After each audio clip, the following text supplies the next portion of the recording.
What are the numbers that are really important to understand around your Amazon advertising and around your business? Well, one thing we know that a lot of sellers look at is your ACoS. And if you're only managing for ACoS, you're not really looking at the entire picture.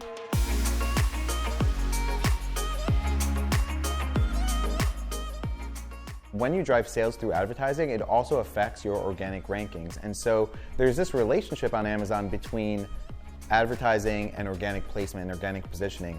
Understanding that blended ACoS number is really important, as well as where are your overall sales coming from and where are they trending. If you see, for example, your advertising sales growing and your organic sales growing faster than that, then you should continue to push your advertising sales as long as you see this relationship between pushing your ad sales up and pushing the organic sales up. A common question that a lot of Amazon sellers and brands ask is, what should my target ACoS be? And the answer is going to be one that you may not like to hear, but the answer is it depends. Your ACoS should very much be tied to two things.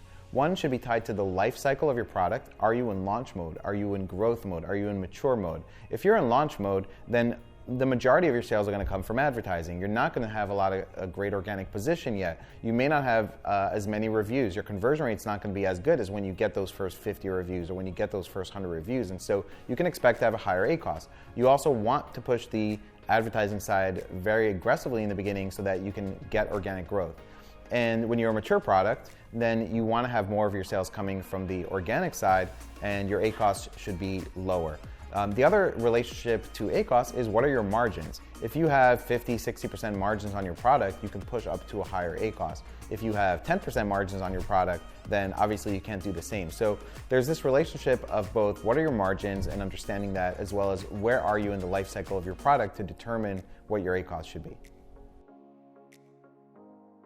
What are some of the metrics that, when we help clients, that we're checking within Perpetua to see how they're doing, right? What data are we looking at? One, we're looking at campaigns and we're looking at the campaign goals. One thing we do look at is the ACoS. So if we're running a branded campaign and we have a target ACoS for that specific campaign versus a category campaign, those are going to have different goals, and we're going to look at that.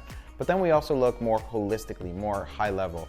Besides just the ACoS, we look at the blended ACoS, we look at your total sales, and we also look at the organic sales, and we look at the advertising sales. All these things kind of work together, and one of the biggest areas that we look at is we look at the trends, and we try to understand what the story is behind the trend. When you see these numbers, you also need to understand, why is this happening, and what adjustments do I need to make in my business to turn things around if something's not going in the right direction, or if you think something's not going in the right direction, it may actually be just fine. But again, if you just finished the fourth quarter and you're in January, you're going to naturally have this decline in sales, and that's a normal part of your business. So understanding the relationship between all these metrics as well as the story behind it is really important.